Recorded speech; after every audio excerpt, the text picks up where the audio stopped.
Back for another edition of In the Huddle, guys. It's Carl Dukes. Put him up, along with my man, Brian Baldinger. Jason Canfora, part of this podcast as well. We talk all things NFL. And this is a really interesting time right now because we've got OTAs going on. We told you guys on our last episode how important OTAs are, at least for young guys and rookies.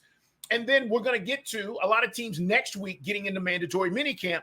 And then, guys, they take a break. And everybody kind of goes away. And then they come back, and it's time for camp.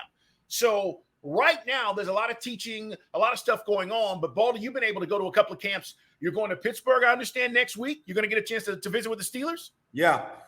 So, I know we touched on this.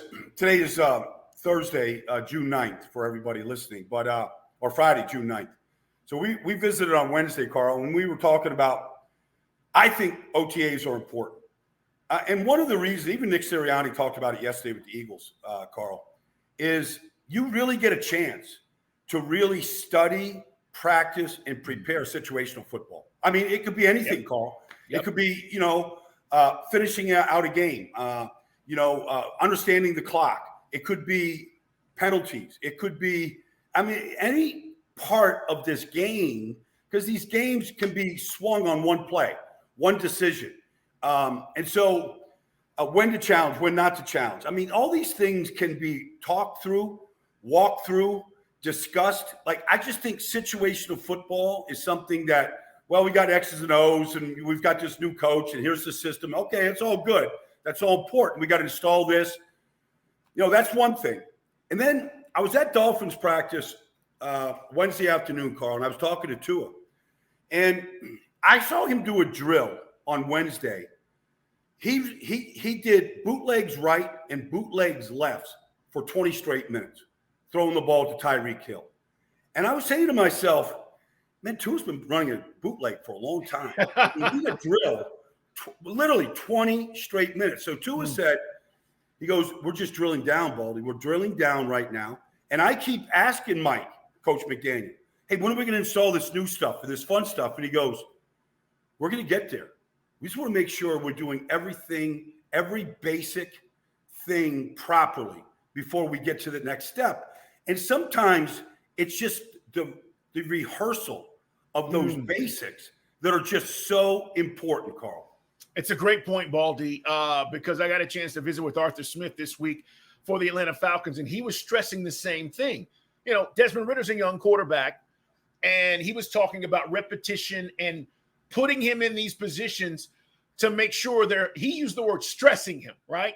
Yeah. We want to make sure that, the throws that he's going to see on Sunday, we got to present that to him now and let him see what that looks like in a real, live situation.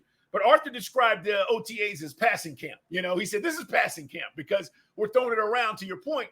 And I think that's a great example of what's happening around all these other camps. I think all these quarterbacks, Baldy, are doing similar things when you talk about the repetition, the rehearsal of getting it down and making sure we're all on the same page. Let's talk about another thing that happened yesterday, and that is the release, basically, of Dalvin Cook. Dalvin Cook is coming off of 4 1,000-yard seasons. He's got 52 touchdowns in his career, and he's 27. So, Baldy, you see this and you go, wait a minute, guy's not 34. He's 27. He's still really damn good. And it's got me wondering, okay, you said this a while back. If he goes to Miami, look out. They've got a running game. They've got all these weapons around Tua. But obviously there are going to be some other potential suitors for a guy like Dalvin Cook. This is interesting, Baldy, because Cook is now, you look at that class, right? Who came out of that class with all of those running backs? And they were all pretty damn good. I think it was Fournette. Fournette, McCaffrey, Kamara, they all came out. Aaron Jones came out of that draft, 5th-round pick out of Texas, El Paso. He got hurt his senior year at El Paso, and so he fell in the draft. But, Aaron Jones has over 60 touchdowns in the same amount of time. Like, I don't know if anybody's better, but, Fournette's been hurt. He's been to 2 teams. Kamara got hurt last year and has missed some time. McCaffrey has missed parts of 2 full seasons. Dalvin has missed time, not a lot, but he's missed time. He's had surgeries. Like, these running backs get beat up. And then if you go, okay, we've got a salary cap. Our quarterbacks take up sometimes as much as a quarter of the salary cap. Our stars are going to get, big chunks of it. And to pay Dalvin $12 million, not about Dalvin's ability. They can put up all the measurements, okay, because I saw all this stuff about his backup and, Alexander Madison, who's a good player. Yeah. Not for 1 second do I believe Alexander Madison is better than Dalvin Cook. I don't care how many metrics you want to put up. He's never carried the load the way Dalvin's carried the load. We'll see what happens when he gets that opportunity to do it. However, Dalvin can still play. It's just a question. I'm sure there was talk during the draft, Carl, because you would have moved these guys, moved before the draft. But, there was talk about that. But none of these players, including Zeke, and the other guys, and including Saquon, none of these guys want to take a pay cut. They all want maximum dollars because they know that their careers are in limbo at any point. So that's, I think, where Dalvin is at. He's like, okay, like I'm sure they negotiated without knowing all this stuff. I'm sure he negotiated with Minnesota about a pay cut, a haircut, whatever you want to call it. Yeah. He's like, no, I'll take my chance on the market. And, Dalvin's, I was just in a restaurant the other day, Carl, here in South Florida. He's in the same restaurant with his brother. I'll say this about Dalvin. In that class that I mentioned, he was my favorite back. Now, he went in the second round to Minnesota. But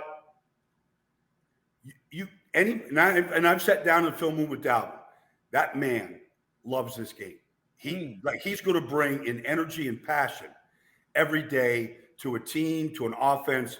Like, you're going to want to be in a huddle with Dalvin Cook. If he comes to Miami and you're going up to Buffalo, you want him coming out of that tunnel in Buffalo with your team. I mean, he's just that type of player. So yesterday, Dalvin Cook posted on Instagram. It's all about Insta with these guys, right, Baldy? I mean, it's all about the Insta. So he posts a picture. He's obviously in a Viking uniform, but he's dancing. It looks like it's after the game. It looks like the Vikings have won and beat Miami. I don't remember where that picture comes from.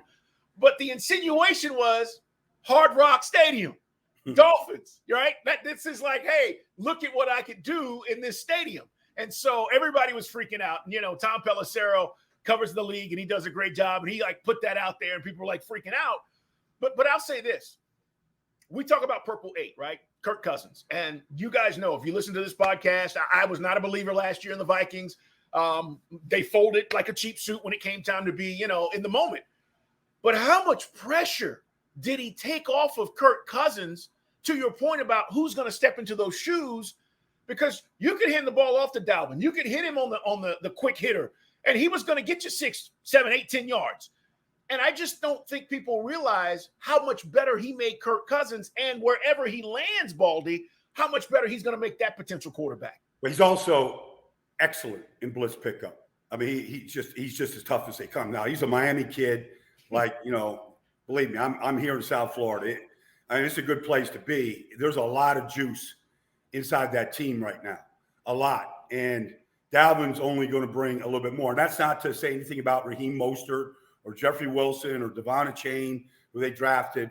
But I think Dalvin is one of those guys that could make everybody, including Tua, including the coach, make him better. And now, I'm not putting him here. There's a lot of things that have to happen. But we know that the owner, just by some of his actions in recent years, is hungry to win. He was at practice on Wednesday.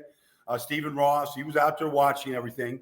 I'm sure that he has sat down, and if somebody wants to present, this is a guy, it could be a big ticket item, but he's going to make us better. If you got to sign off from the owner, I don't think the owner's going to have any problem trying to figure out salary cap and writing that check. Guys, it's in the huddle. Ryan Baldinger, Carl Dukes with you. Jason Canfora, part of this podcast as well. Make sure you check us out on YouTube, www.youtube.com/@InTheHuddlePod, P-O-D. And you can check us out on YouTube, guys. We're there now as well. I want to ask you about running backs. Let's just stay right here in this realm for a second, Brian. Why are teams shifting to not pay these running backs? So we saw the Cowboys release Zeke. The Falcons draft a running back and people went crazy. So did the Lions. But are we in a realm right now, Baldy, where you draft a guy He's there for 4 years. You don't pay him, and then you go draft another guy? Because a lot of teams seem like that's the cycle we're in right now, no matter how good these guys are, including a guy like Dalvin Cook, who arguably is worth the money, but the Vikings say, hey, we can't do this at that position. Well, I think I remember being on a field in Dallas when Bill Parcells was the coach, and Wilbert Montgomery was coaching the Lions running backs, I believe. And Detroit was playing Dallas. The old Eagles running back?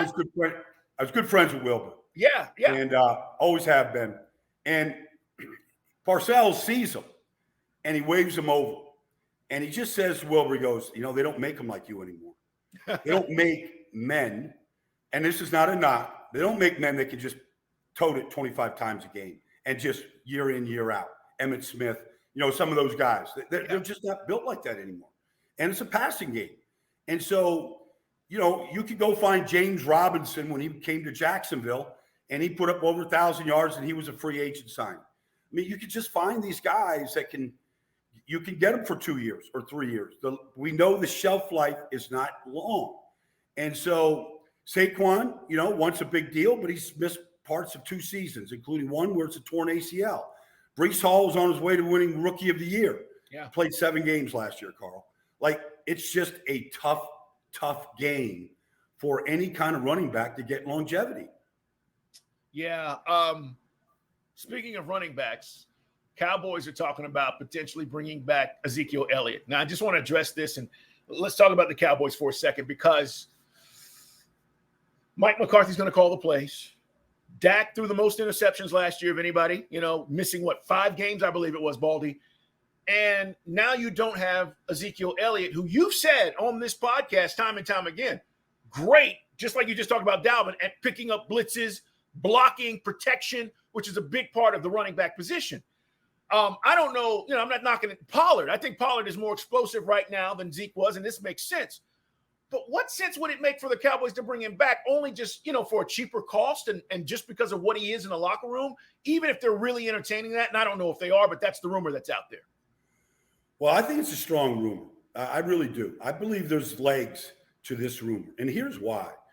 Look, Tony Pollard's making north of $10 million, and so is Zeke. They can't pay 2 guys at that position. You can play a backup quarterback if you're possibly, but you can't. It's hard to pay 2 wide receivers, right? Elite money right now. So that's that. Now, could Zeke take a lower pay structure and make it up in incentives? That's an option. The guy ran for 12 touchdowns last year, Carl. Like he's still a productive player. He finishes drives.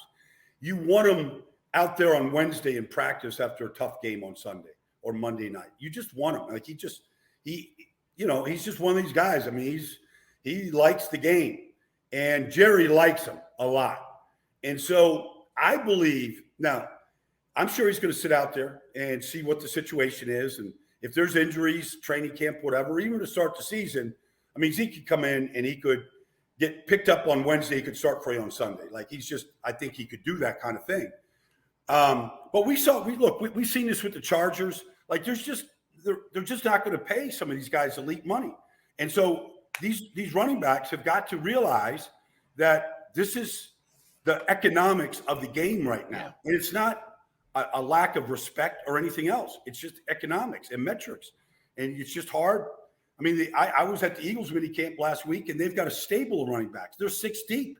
Sirianni talked about it yesterday. Kennedy Brooks, Rashad Penny, DeAndre Swift, Boston Scott, Kenneth Gainwell. I mean, they're 6 deep. They all can play. They're going to cut a good running back in that team. So, Zeke has to realize what's in front of him. If he wants to keep playing, he's not going to make $12 million. It's not going to happen. But at a lower cost and maybe incentive laden, he could become a Cowboy. And it wouldn't surprise me to see him do it because we don't know a Pollard. Tony Pollard has never touched the ball 200 times in a year ever. Memphis, Dallas, ever. Sure. And that's what they're going to ask him to do this year. So speaking of the Cowboys, I think right now, Baldy, it's Eagles, just based on roster, guys. All right. We haven't gotten to the schedule yet. Eagles, Cowboys in that division, right? And everybody else. I think the Giants probably, and then Washington. But let's talk about the Cowboys offense for a second. They add Brandon Cooks, CeeDee Lamb is there. We just talked about Pollard. What do you think about their O-line? Because how much does that factor into how Dak is going to play now with McCarthy calling the plays?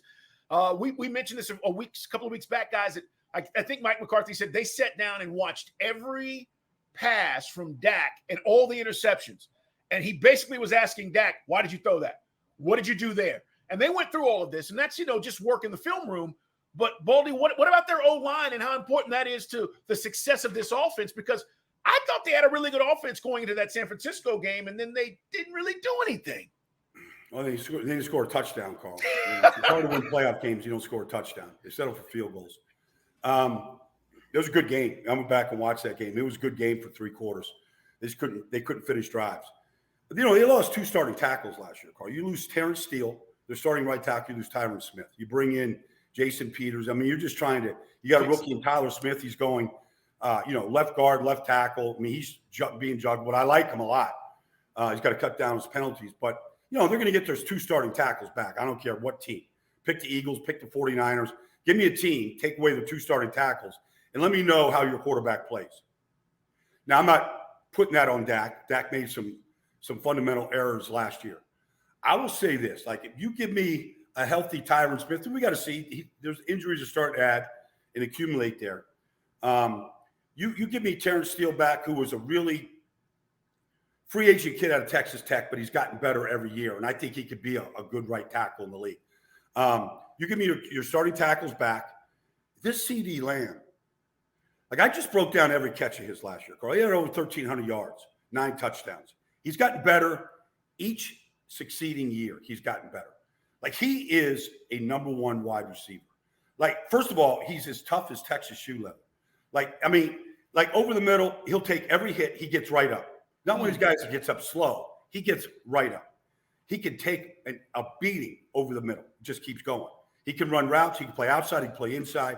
I mean, he might get 1,500 yards this year. He's just that good.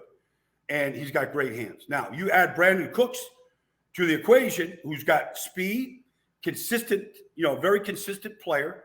I think they get better. I think they get a chance. And I think Mike McCarthy is a very good play caller. He's had the number 1 offense in football in Green Bay. He knows what it's supposed to look like. I think he did himself a disservice, and part of it was, look, Kellen Moore was there when he was hired. They just handed the reins to Kellen to keep calling plays. But Mike's been around this game a long time. He's been there with Joe Montana in Kansas City. He's been to San Francisco with Alex Smith. I mean, he's been all over. He's been with Brett Favre, Aaron Rodgers. So I think Dak is going to benefit by having Mike in his ear calling plays. And I think this is going to be a good football team, really good team. And they'll battle the Eagles. I think, that those will be some legendary battles this year. Yeah, I mean, I'm going to quote Ric Flair, right? To be the man, you've got to beat the man. The man right now are the Eagles, right? The Eagles are sitting there. They said, hey, we went to the Super Bowl. We did what we needed to do. So I'm with you, though. I can't wait to those matchups on Sunday between those 2 teams, when they play twice in the East. Let's talk about their defense, though, Baldy. Micah Parsons, he's got the footage out there. He's training in Austin or where the hell he is. He's running these, these short shuttle runs, and he's showing how quick and fast he is. And then he comes out and says, yeah, I want to play 8 positions and be all over the field. We know he's special. What else can he do? How is Dan Quinn going to achieve that? And then the back half of this defense was a problem last year, right? And then they went and got Gilmore. Diggs is there. I think they're improved on the back half of this defense. No question. I mean, they were a corner short. They had injuries at that position last year. Deron Bland came in as a rookie, and, he patchworked it. But, Trayvon Diggs, at least for him, had a down year as far as numbers. But they were still at the top of the leaderboard with takeaways. In fact, nobody's even close to the Cowboys under Dan Quinn, taking the ball away the last 2 years. And Mike is a big part of it, the pressure that he applies.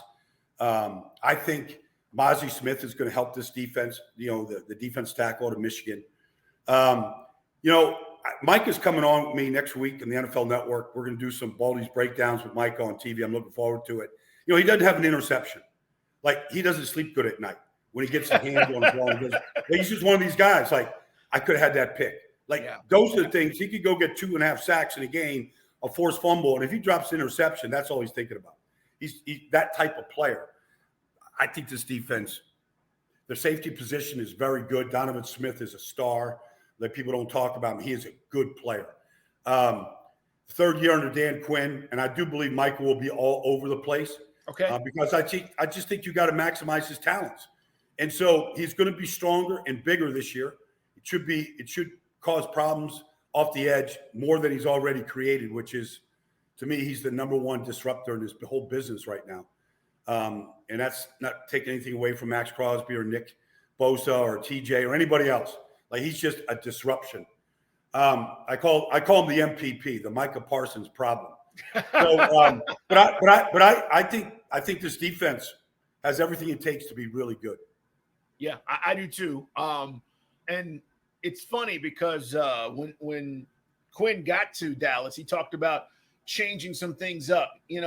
That cover 3, right, that they ran in Seattle, and then everybody else kind of adapted to that. And you really didn't bring pressure. You needed your front 4 guys to bring pressure to kind of be successful there. And he talked about, changing some things up. And you see he's blitzing more in Dallas. You talk about the turnovers. They're creating turnovers. So I think we talk about coaches evolving. I think Dan Quinn has done that from the defensive side to, hey, I really like what we do here with this cover 3, but how can we evolve it and make it better? But, Baldy, you still have to have dudes, right? You got to have players. And he's got some dudes on defense, which helps. Well, I wish people could sit down with Stephon Gilmore and just see how smart of a player he is. I mean, from reading routes to understanding situations to knowing when to gamble to just literally disrupting the play at the line of scrimmage. He is a difference maker. Now, there's not many corners that have been the defensive player of the year. Right. That ability is real. And I don't think, he never missed a game in his career at South Carolina. He's missed very few games in the NFL. I know he did have a couple injuries at Carolina, but he's largely been a very healthy player, knows how to take care of himself. He's going to make everybody in that secondary better because of his overall intelligence and how he looks at the game. I remember him telling me one time, I was watching him against Daniel Jones, and he drops this interception, should have been a pick 6. And the thing that upset him the most wasn't the drop, which it did, but it's like, look, Baldy, I did everything right. I read the route. I knew the situation. I knew what Daniel Jones was going to, and I dropped the freaking ball. Everything I did preparation-wise to put myself into that position, I did right. The easy thing I did wrong by dropping the ball. So that's just one player. A lot of them feel that way, but Gilmore brings that type of a mentality to your defense. It was a good signing by them. Brian Baldinger, Carl Dukes in the huddle. Jason La Canfora, part of this podcast as well, guys. Like us, subscribe. Make sure you don't miss an episode as we talk about all things this offseason. Yesterday, Baldy, Frank Reich comes out and says he's our QB number 1. Of course, we're talking about Bryce Young, who was the number 1 overall pick in the draft. I don't think it's a surprise, but, you have to make this announcement so there's no, speculation about what's going on. Andy Dalton's there, and again, great veteran to have, a great guy to lean on, but this is Bryce Young's team. And yesterday, Frank Reich was saying this is the next step for him. What are you hearing out of Carolina with Bryce? I know it's early. I know they loved him in the draft process. They talked about, his processing and all of the things that they thought were important. What are you hearing about Carolina and Bryce? So, they traded up, obviously, with Chicago to go from 9 to 1. And I believe, despite things that we heard during the draft process, that's who they wanted from the beginning. Now, David Tepper, the owner, you've been trying to get that position fixed. They were interested in Deshaun Watson. They were interested in a lot of guys. They wanted a guy that they could build around the way Jacksonville is with Trevor, the way Cincinnati is, with Joe Burrow, the way Kansas City is with Patrick. They wanted their version of that. And I believe when they made the trade, they already knew who they wanted. They had to go do their diligence. They had to put the game face on. But I believe that's who they wanted. Then they had to find out, And they've got all these guys involved in that offense right now. Josh McCown. I mean, all these guys are involved. And so you wanted to see, could he handle the NFL playbook? Let's give him the playbook. Let's let him spit out plays. Let's put him in situations and walkthroughs and OTAs and all this stuff. Let's just see how he handles the volume that you got to be able to handle. Some guys can do it. Andrew Luck did it right away in Indianapolis. Matt Ryan did it right away in Atlanta. Sometimes once you know that, there's no real reason to have to, all right, let's set up this derby, this quarterback derby, and let's let him earn it. I believe when he walks into that locker room, he goes into the meetings, he steps onto the field, that he's conducting himself like the leader of that team. And he's winning the respect of Taylor Moton, or Ike Ekwonu, or, whoever's there, Brian Burns, some of the leaders of that team. Like, he's earned the respect. That's Frank's job. Is he earning it? And I believe that he has done that. So it's a good move by Frank. And he understands what his role is at this point in his career. And so it's to support, Bryce right now and to really help him in any way that he can. Baldy, do you remember a specific play call? Like, give me a play call in the huddle that you remember as a player that you ran. What did it sound like? What was the play? And what were you guys doing? Whether it was running the football or throwing it. You remember any of these things? Yeah. I can remember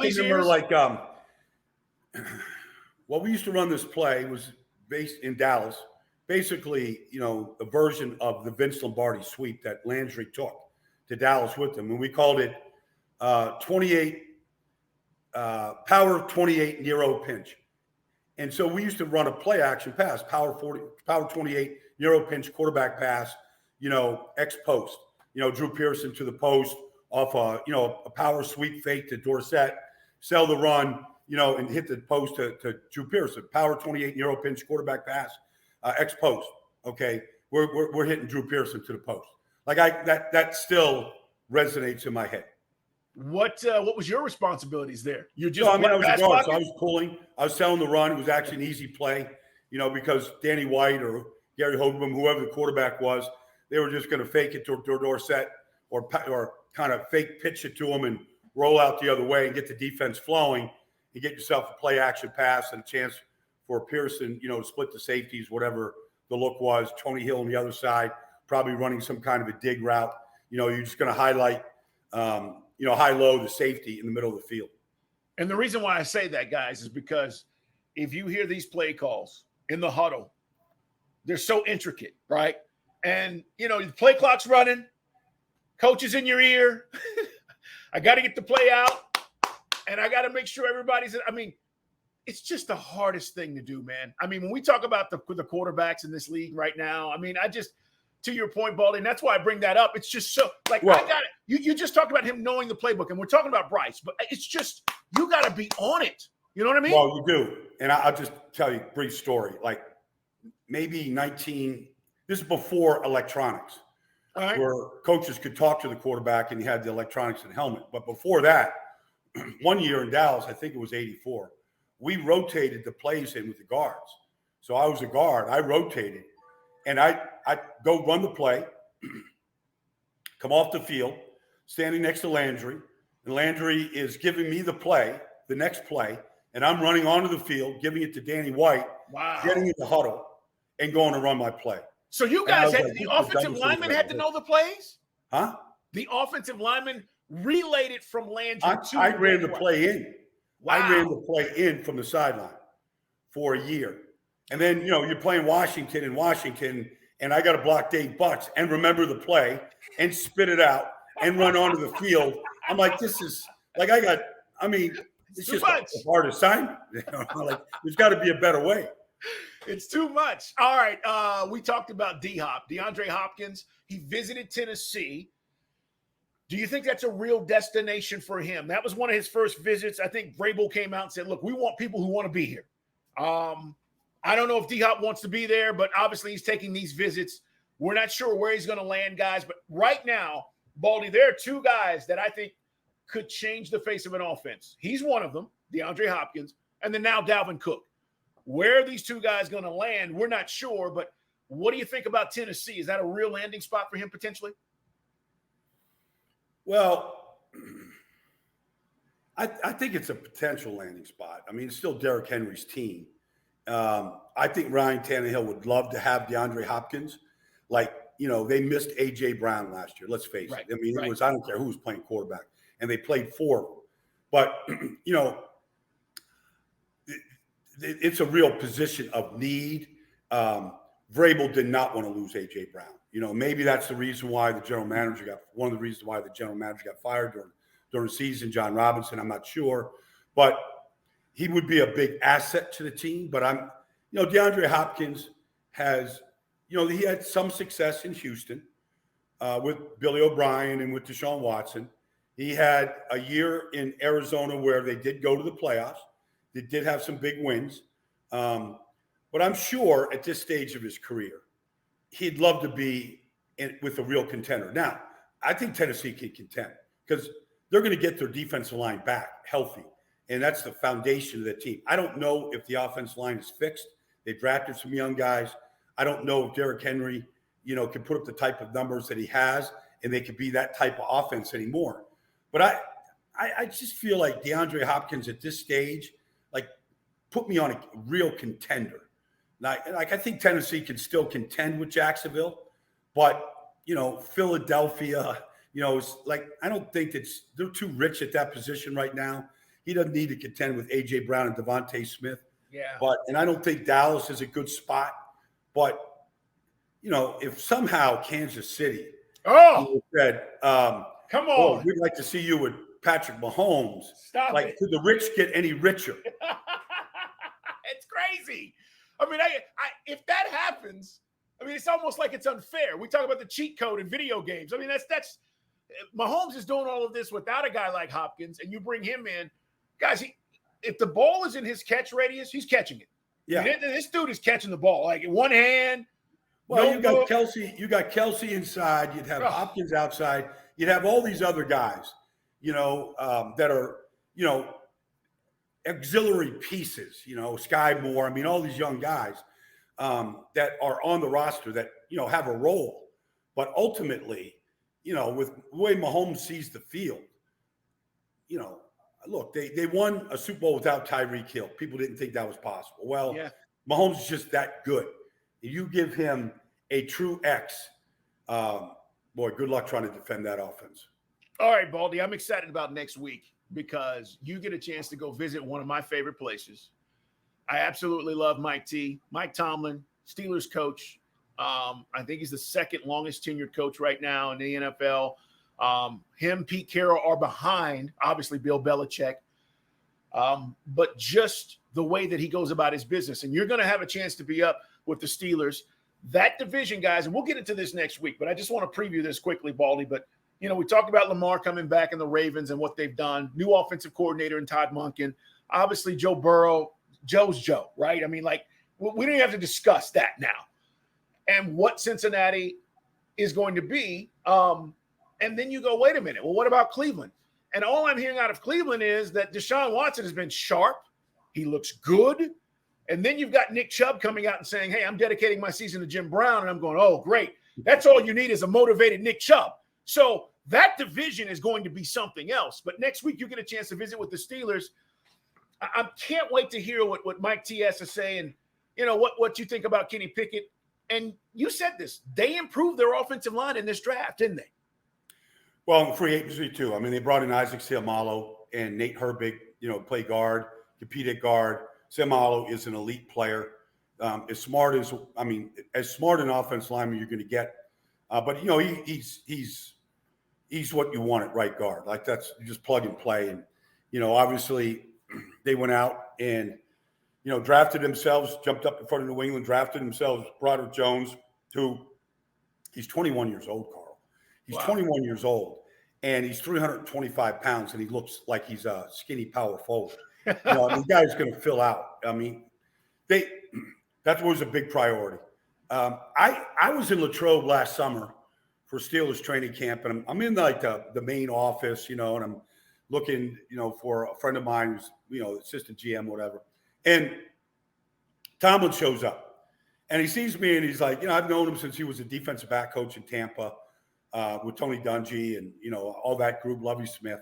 And so he says, you came to a good day, Baldy. We're getting after it. In fact, I want you to tell me, like, am I just, am I a dinosaur? Because this practice was full speed, full contact. Wow. I'm watching TJ Watt taking down, Najee Harris to the ground. Sure. It's every drill. And Mike T is just, he's running, he's everywhere. He's talking to punt returners. He's talking to his rookie linebacker, Mark Robinson. He's in everybody's ear. He's just like, he's what coaching is all about. Communicating, motivating, innovation, like having fun. Like, he just knows how to rally the troops, to never have a losing season. And they've had to transition from a Hall of Fame quarterback in Ben Roethlisberger to where they're at now with Kenny Pickett. Like, I can't wait to get there this week and just to see what he's like, because I feel like anybody that loves football would love Mike Tomlin. And if you had a chance to be on the sideline during any practice, you would learn so much football. And that's really what I'm there to do, just absorb. Yeah.